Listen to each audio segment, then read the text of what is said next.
So Donald Trump made a big prediction over the weekend that has excited a lot of people. The bloodbath prediction. Suddenly we discover the New York Times thinks that's 2 words. Other news organizations think it's 1 word. His fanatical audience at his rally clapped for it. But they represent, remember, less than 1% of Donald Trump's 74 million voters who voted for Donald Trump last time. More than 99% of Trump voters have never been to a Trump rally, and a large portion of the fanatics who do go to Trump rallies go to all of them. So the number of people in this country willing to leave their homes to hear Donald Trump's voice is not increasing. And hundreds of people who are willing to do almost anything at the sound of Donald Trump's voice are now in prison because of their devotion to Trump, which they expressed violently on January 6th. Other people who heard Donald Trump's prediction this weekend are excited by it in a very negative direction. Many of them, and perhaps some of you, are feeling fear tonight because of Donald Trump's words. That's what he wants you to feel. He wants you to fear. He wants your fear. Don't give it to him. When Donald Trump predicts there will be a bloodbath in this country if he doesn't win the Electoral College, you should take that for what it is, a Trump prediction. That prediction is coming from the same man who in a presidential campaign in the same setting said Mexico would pay for the wall. Not only was Donald Trump unable to get Mexico to pay for a wall along the entire Mexican border, which would have cost uncountable billions of dollars, Donald Trump can't even get Mexico to pay his $450 million bond so that his assets can be protected during his appeal of the judgment against him for business fraud in New York State. That's the same Donald Trump who predicted under oath that $400 million would be no problem for him because he has that much in cash. He was lying, and he was lying about the bloodbath. Here's a prediction for you, and it's from me. And my prediction track record isn't great, but it's better than Donald Trump's. There will be no bloodbath. The people willing to bleed for Donald Trump and draw blood of police officers for Donald Trump have been convicted of that crime by the hundreds, have been sent to prison with more of them on their way to prison. And every Trump supporter who was unwilling to participate in a bloodbath for Donald Trump was not more encouraged to do so by watching what happened on January 6th and watching what happened to the criminal lunatics who have been arrested and prosecuted for what they did on January 6th. Don't let him scare you with a power that he does not have. There will be no bloodbath. And there will be no 100% tariff, which is to say 100% sales tax on cars manufactured in Mexico, which is what Donald Trump was talking about when he decided to threaten the country with a bloodbath. Today, the Biden-Harris campaign said Donald Trump has shown us who he is time and time again and released this video. Now, if I don't get elected, it's going to be a bloodbath, and it's going to be a bloodbath for the country. Jews will not replace us! But you also had people that were very fine people on both sides. Are you willing to condemn white supremacists and militia groups? Proud Boys, stand back and stand by. Please rise for the horribly and unfairly treated January 6th hostages. There'll be a lot of pardons and commutations of January 6th defendants. Yes, absolutely. Tell your supporters now, no matter what, no violence. And it's going to be a bloodbath.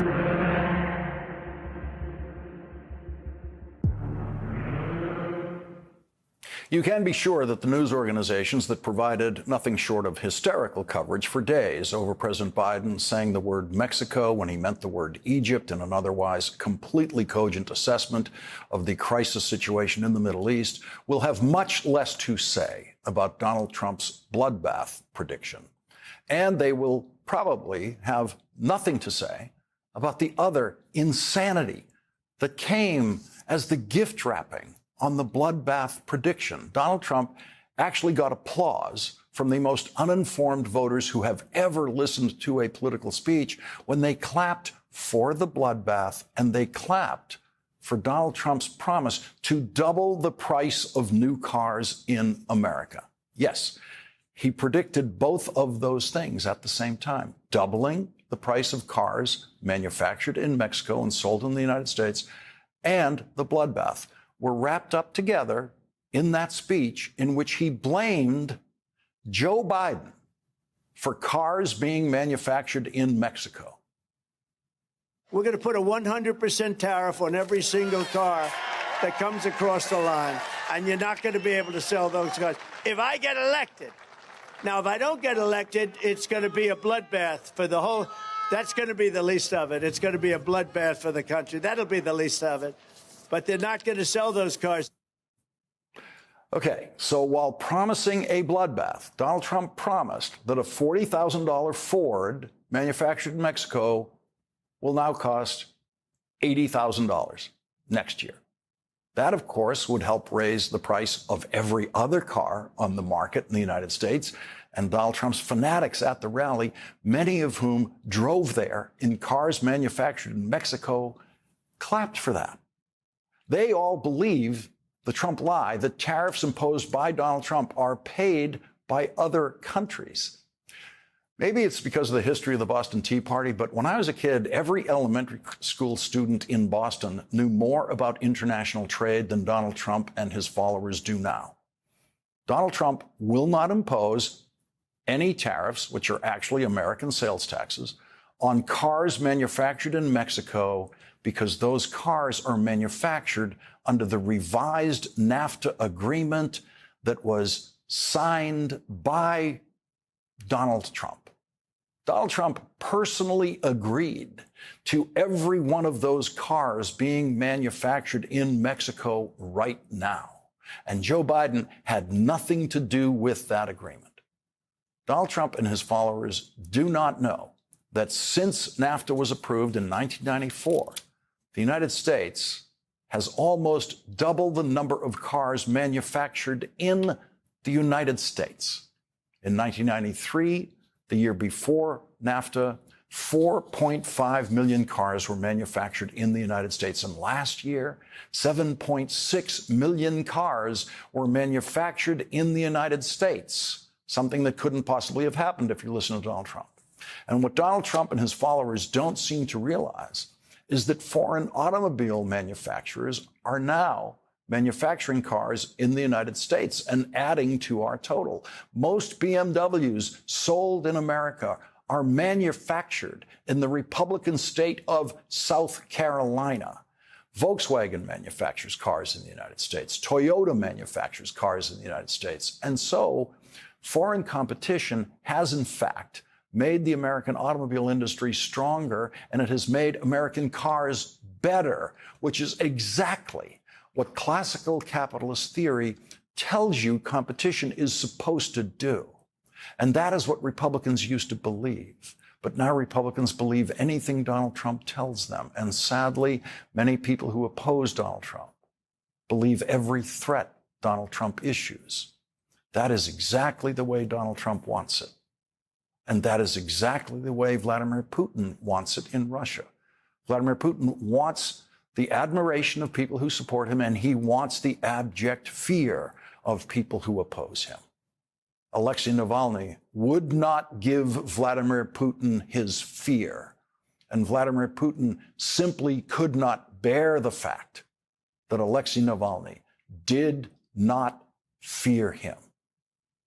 This weekend, Vladimir Putin, through another one of his fraudulent elections, has established himself as the longest reigning dictator of Russia since the mass murderer Joseph Stalin.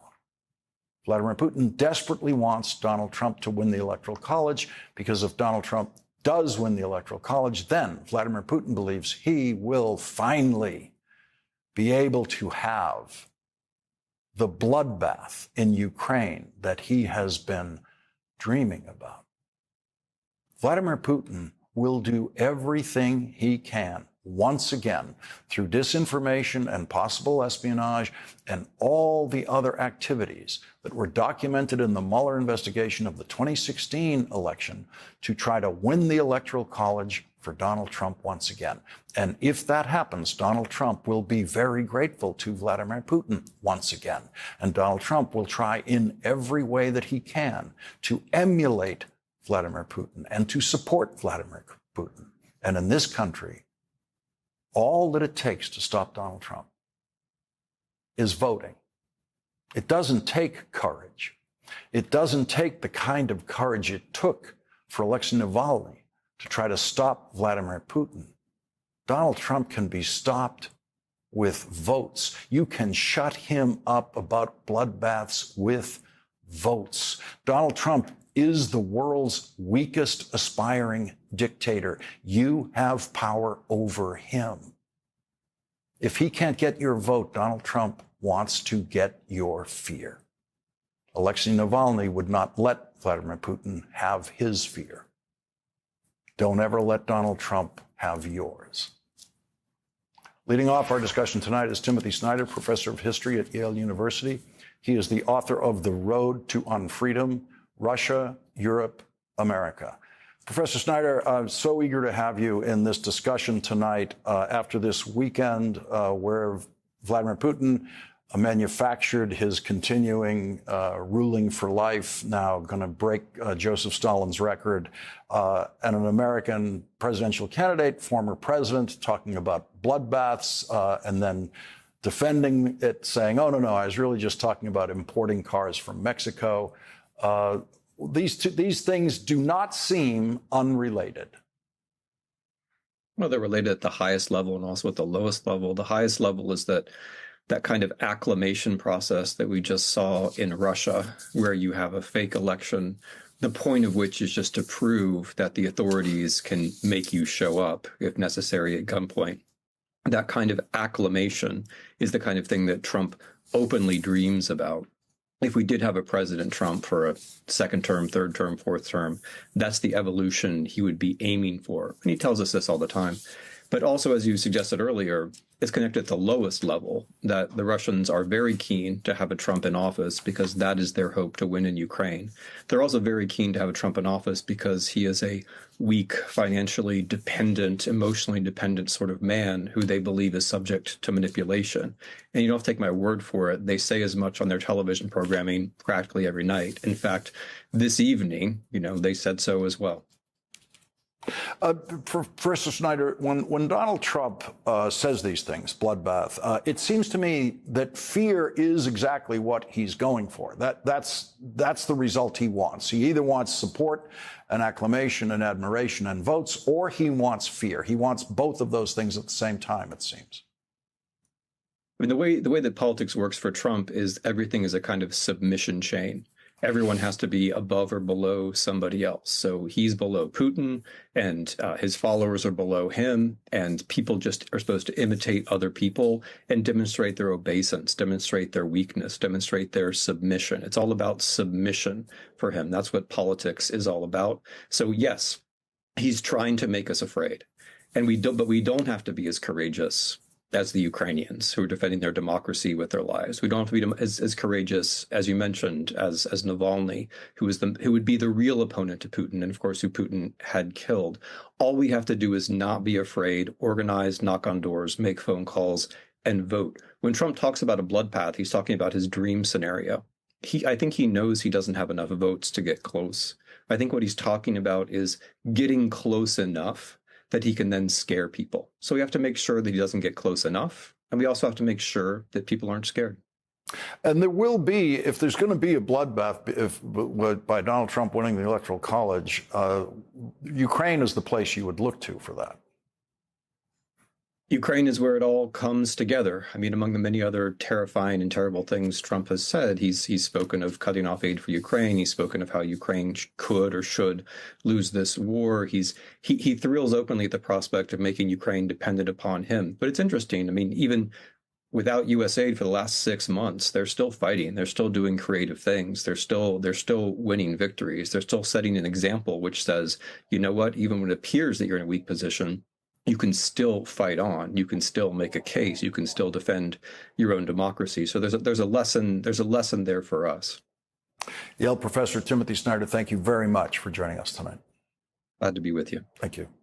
And coming up, the breaking defendant Trump news of the night is that his favorite federal judge, who he appointed, has once again tried to help Donald Trump with a possible instruction to a jury that would, in effect, order the jury to find Donald Trump not guilty. That's next with Andrew Weissman and Bradley Moss.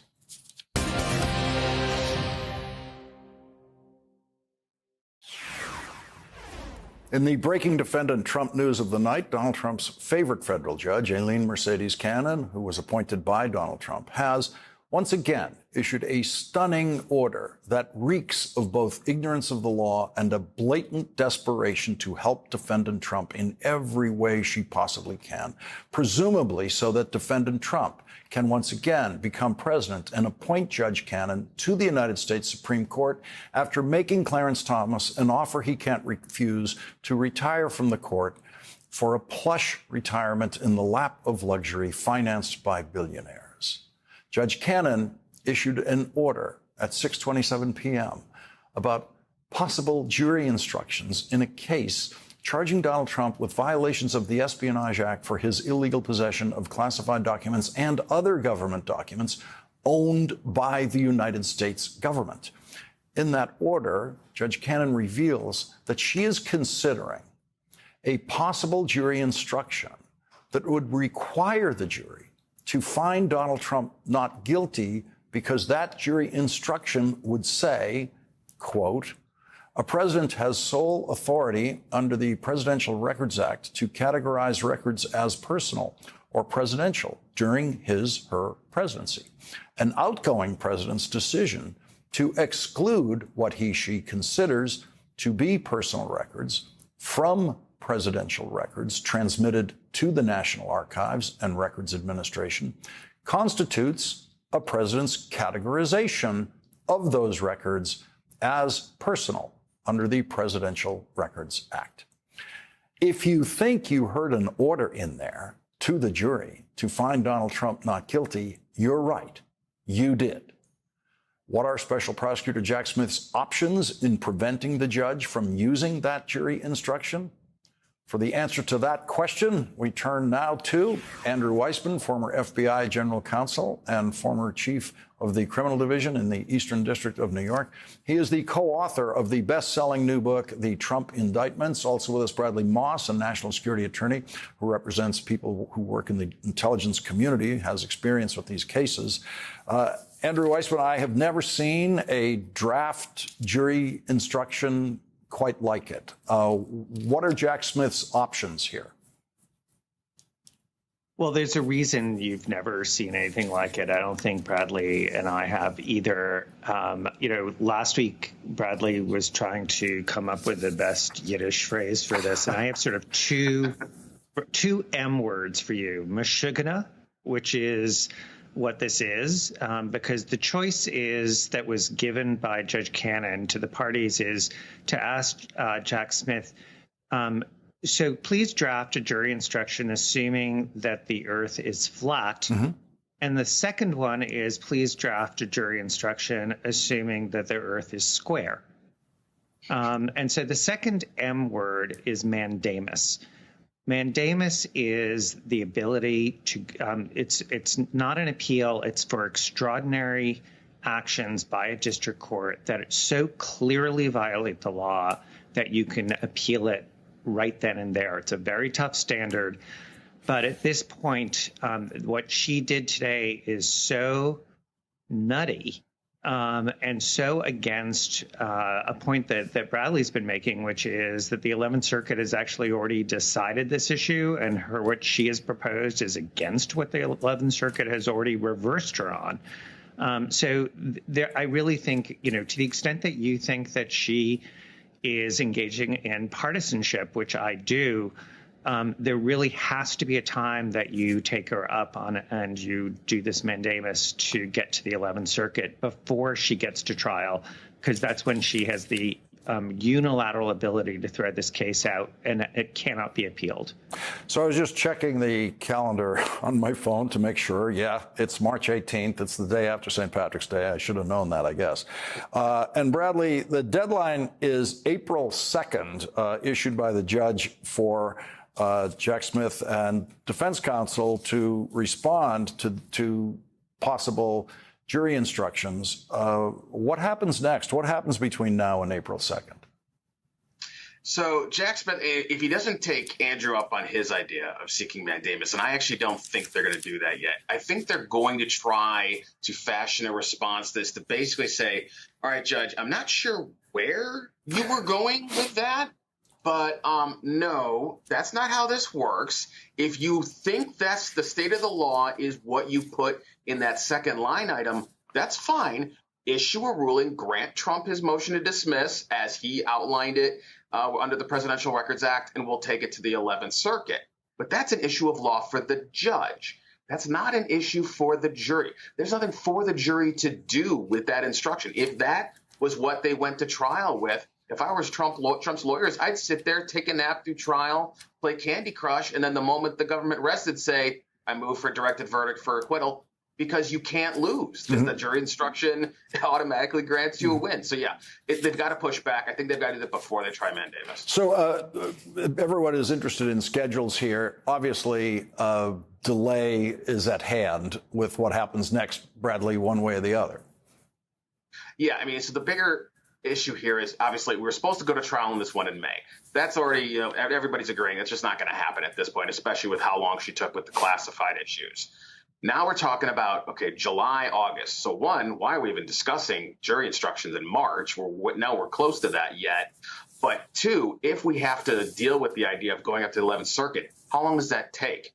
Even on an expedited basis, that could easily be weeks, if not a month or so, to resolve that. That could push everything into the fall. That's where this becomes a problem with these really weird orders of, what are you talking about? That's not how this works. If nothing else, it simply is going to muck up the process and delay things. Yeah, and if you have to go to the 11th Circuit now over jury instructions, I'm sure there'll be many other trips to the 11th Circuit that this judge could create. Bradley Moss, thank you very much for joining us for this discussion. Andrew Weissman's going to hang around for the next one, because up next, a judge ruled today that Stormy Daniels can testify against Donald Trump in Donald Trump's first criminal trial that's coming up in Manhattan, along with another woman to whom Donald Trump paid hush money.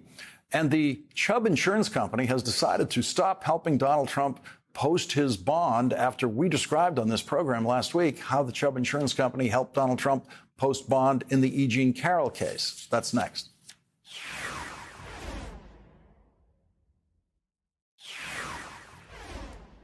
Here is Donald Trump lying. I don't need anybody's money. It's nice. I don't need anybody's money. I'm using my own money. I'm not using the lobbyists. I'm not using donors. I don't care. I'm really rich. And here's what sounds like Donald Trump lying under oath.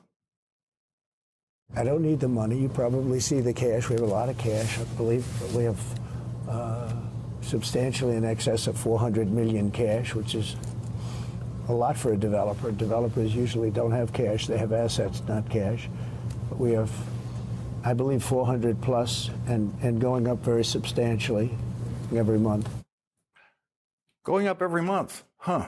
Today, Donald Trump's lawyers told the court that he actually does not have $400 million and he cannot find any company who will put up a bond to cover the $464 million judgment against him for business fraud in the state of New York. Donald Trump's lawyers filed an affidavit in court today saying that Donald Trump has been turned down by 30 possible lenders and 4 insurance brokers, and that Donald Trump has been turned down by the insurance company who did post a bond for Donald Trump in the E. Jean Carroll case. The affidavit says, quote, while defendants had been actively negotiating a bond collateralized by both liquid assets and real property with Chubb, one of the largest insurance companies in the world, within the past week, Chubb notified defendants that it could not accept real property as collateral. Gee, I hope it wasn't something I said last week. A division of the Chubb Insurance Company has decided to, in effect, insure the payment of Donald Trump's $91 million judgment against him in the case won by E. Jean Carroll, in which she proved to a jury that Donald Trump raped her. It might just be a coincidence that the CEO of Chubb, Evan Greenberg, held an obscure position in the Trump administration. And on the day when Chubb made this very strange bet that no doubt will not appear in its TV advertising, Donald Trump proved to the shareholders of Chubb what a terrible idea it is to support Donald Trump's appeal of the defamation verdict that E. Jean Carroll won. Because today, Donald Trump appears to have defamed, lied about E. Jean Carroll once again. And Chubb will not be helping Donald Trump with his next bond. And today, as the sun was beginning to set over Manhattan at 5:23 p.m., Judge Juan Merchan ruled that the Manhattan District Attorney Alvin Bragg can call as witnesses in his criminal prosecution of defendant Trump porn star Stormy Daniels and another woman who was paid hush money by Donald Trump, Karen McDougal. And the district attorney can call the Trump operative who actually arranged the hush money payments, Michael Cohen. Michael Cohen has already been convicted in federal court in that illegal scheme. The judge's order today said this about Donald Trump's attempt to block the use of the Access Hollywood tape where Donald Trump confesses to sexual assault. Quote, the tape helps establish defendants' intent and motive for making the payment to Daniels and then attempting to conceal them. However, the court agrees with defendant that a compromise should be struck to avoid undue prejudice to the defendant. This court rules that the proper balance lies in allowing the people to elicit testimony about a videotaped interview which surfaced on October 7th, 2016, that contained comments of a sexual nature which defendant feared could hurt his presidential aspirations. However, it is not necessary that the tape itself be introduced into evidence or that it be played for the jury. The court may reconsider this aspect of the ruling should the defense open the door.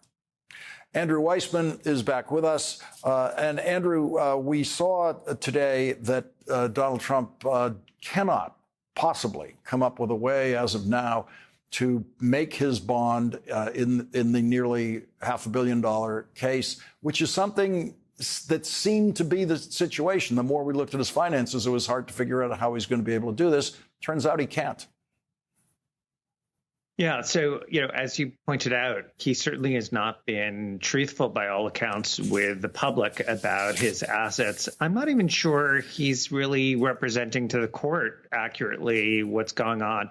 The filing didn't make a lot of sense to me. What he was really saying is, I need to get a bond. In order to put up collateral, these companies want they don't want real estate. They want cash. In other words, they don't want something that's illiquid. They want something liquid. And so that's my problem. I don't really have enough liquid assets, and I really have it in real estate. Well, why don't you just, if that's true, you can do what lots of people do, which was take out a loan on your real estate and use that. So something's off. I mean, to me, it read like I actually don't have a lot of unencumbered assets, meaning everything's leveraged, whether it's real estate or cash. I just don't have the money because the filing itself didn't make a whole lot of sense, as well as, you can imagine companies looking at Chubb and saying, you know what, I do not need this kind of publicity and I do not need to have,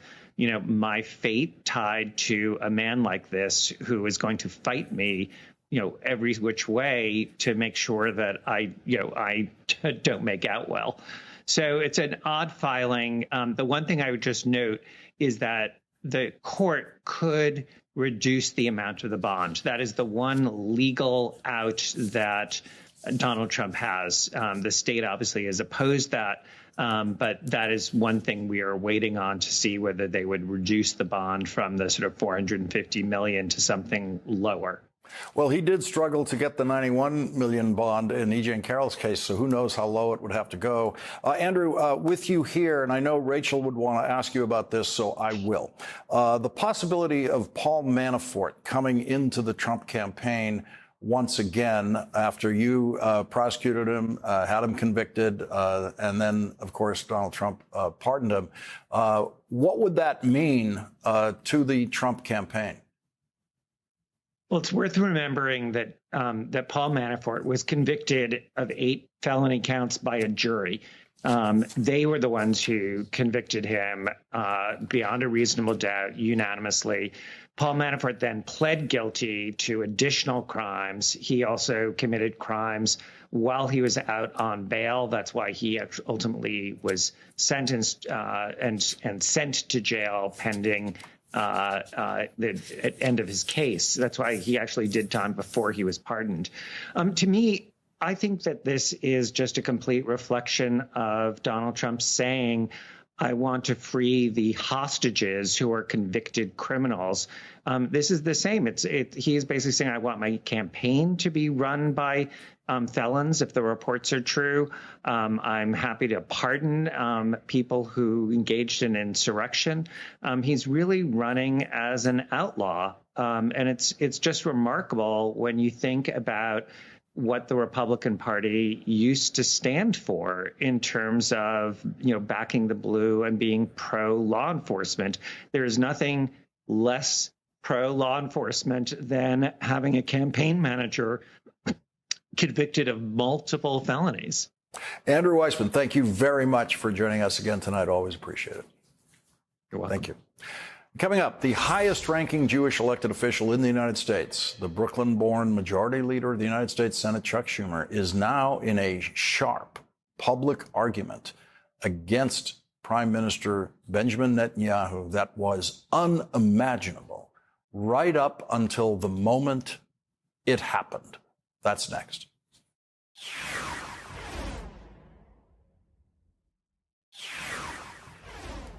Today, President Biden spoke with Israeli Prime Minister Benjamin Netanyahu for the first time in more than a month. The White House says on the call, President Biden warned Prime Minister Netanyahu against any large-scale invasion of the city of Rafah on the border with Egypt, where more than 1 million Palestinians have sought refuge. On the call, Prime Minister Netanyahu did agree to send an Israeli delegation to Washington to discuss the Rafah operation. The President and the Prime Minister spoke at length about Rafah today. The President explained why he is so deeply concerned about the prospect of Israel conducting major military operations in Rafah of the kind it conducted in Gaza City and Khan Yunis. First, more than 1 million people have taken refuge in Rafah. They went from Gaza City to Khan Yunis and then to Rafah. And they have nowhere else to go. Gaza's other major cities have largely been destroyed. And Israel has not presented us or the world with a plan for how or where they would safely move those civilians, let alone feed and house them and ensure access to basic things like sanitation. A major ground operation there would be a mistake. It would lead to more innocent civilian deaths, worsen the already dire humanitarian crisis, deepen the anarchy in Gaza, and further isolate Israel internationally. The Prime Minister agreed that he would send a team. Obviously, he has his own point of view on a Rafah operation, but he agreed that he would send a team to Washington to have this discussion and have this engagement. And we look forward to those discussions. On Thursday, the highest-ranking elected Jewish official in the United States, Senate Majority Leader Chuck Schumer, said the current Israeli and Palestinian leadership has become an obstacle to peace. Yesterday, Benjamin Netanyahu responded to Senator Schumer, who, as New York's senior senator, represents more than 20% of Jewish Americans. I think what he said is totally inappropriate. It's inappropriate for to go to a sister democracy and try to replace the elected leadership there. That's something that the Israeli public does on its own. The majority of Israelis support the policies of my government. Oh. It's not a fringe government. It represents the policies supported by the majority of the people. If Senator Schumer opposes these policies, he's not opposing me. He's opposing the people of Israel.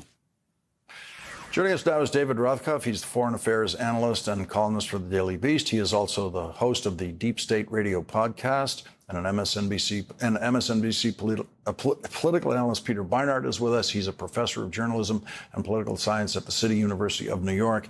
David Rothkopf, how would you gauge what we just heard in Netanyahu's response to Senator Schumer?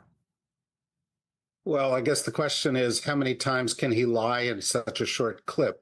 Complaining that it was inappropriate for an American official to intervene when he does it all the time. And indeed, this past weekend said that he was rooting for Donald Trump is, of course, hypocritical. Him saying that the majority of the Israeli people support him is ludicrous at this point. The majority do not support his war plans, and he has a tiny, tiny rating in terms of his political future. He was trying to make a point that the American, people are behind him, and they're not. And I think the Schumer speech indicates just how far the base that was traditionally supporting Israel has moved away from this Israeli government because it has been so odious and brutal. Peter, for people who've been watching this a long time and watching these people in the center of this drama a long time, Senator Schumer was, I don't know, somewhere at the bottom of my list, of not on my list, of people from whom I could expect a speech like he gave on the Senate floor last week. Right. When it comes to foreign policy in general, and Israel in particular, Schumer is on the right end of the Democrats in Congress. Remember, this is a guy who opposed Barack Obama's Iran nuclear deal in 2015. And I think the most significant thing that Schumer said in his speech was not his call for Netanyahu to go. It was that he said that he was open to the U.S. conditioning military aid to Israel. That is a huge shift. Before this war started, only one Democratic senator, Bernie Sanders, was open to that. Schumer was now saying that this is now a widespread position among Democrats in Congress. The United States has not essentially conditioned military aid to Israel since the early 1990s. That's how big a transformation this is. And David, you would think that Prime Minister Netanyahu would be concerned about repairing, preserving relations with the United States in both parties. I don't see any effort that he's making to hold on to support in the Democratic Party when you see Majority Leader Schumer go as far as he went last week. He made a bet 9 years ago that he was going to play politics in the United States. That's when, of course, he went to the U.S. Congress around President Obama and has ever since essentially joined the MAGA movement within the Republican Party, counted on the support of the extreme right wing and evangelicals, and essentially turned his back on the people who have primarily been the support of Israel for a long time. So he's made a political calculus. I think it's the wrong political calculus. He's made the wrong military calculus here. And what he's seeing is not just the Senate, but this administration trying to move away from him, trying to constrain his behavior, using all the tools at their disposal, or at least now considering them, as Peter said, which is overdue but welcome. And Senator Schumer called for a ceasefire. Peter, I don't know anyone who's more careful about his approach to Israel policy in the Middle East than Senator Schumer. And his careful deliberation brought him to that point last week. At some point, Prime Minister Netanyahu is going to have to deal with this, one thinks, with this new reality in the United States Senate and the Congress, or is his strategy perhaps just to wait to see if he can get Donald Trump as the next president? I think that is his strategy, and I think that's precisely why he, in addition to being such a disastrous prime minister for Israel and having presided over this catastrophic mass slaughter of Palestinians, he also represents a real threat to Joe Biden, the re-election prospects, because he continuing this war, continuing this humanitarian crisis, potentially going into Rafah, which would just escalate the slaughter and starvation even more, will further alienate Joe Biden from a Democratic base that is already pretty alienated. I mean, if a Democratic president like Joe Biden can't go speak on a college campus without having his speech disrupted, that's a problem. So I think I think Schumer believes what he's saying. I also think he recognizes that Benjamin Netanyahu represents a real threat to Joe Biden's re-election campaign, and that's one of the reasons he acted. Peter Barnard and David Rothkopf, thank you both very much for joining us tonight. That is tonight's last word.